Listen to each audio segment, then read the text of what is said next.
14 months ago, the White House created this crisis at the border through their policies. And 14 months later, the crisis is getting worse. I think the logical conclusion is either they're incompetent or they want the crisis. It has to be one or the other. And there's not an American out there that doesn't understand this. Either the White House is incompetent or they want this crisis. I've been to the border 3 times.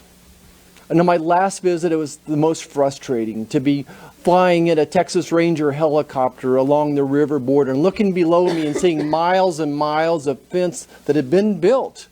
And if there were places where gates should be placed, but those gates set there with contractors being paid tens of thousands of dollars a day to not do the work. It's frustrating to me as I make that same flight to see hundreds of migrants trying to cross the border without any type of resistance.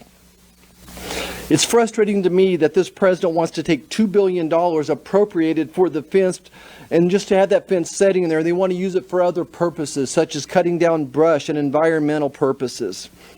For all practical purposes, this White House has turned our Border Patrol into ushers, a maitre d' saying, come on across the border. I have to just stop for a second and talk about human trafficking and drug trafficking. You know, my friends across the aisle want to spend money and more efforts on therapy and programs to stop the drug addiction.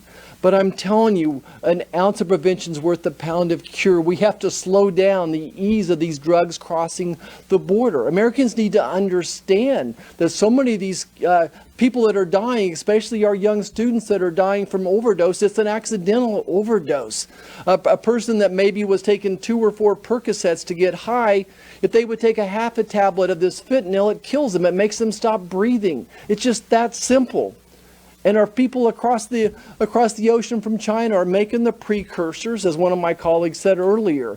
And they're sending pharmacists into Mexico to finish the process. You know, with all due respect to the Ukrainian people, to the long-term threat of China, to the unpredictability of our North Koreans and terrorists being funded by Iran, our southern border is the most critical national security threat to America right now.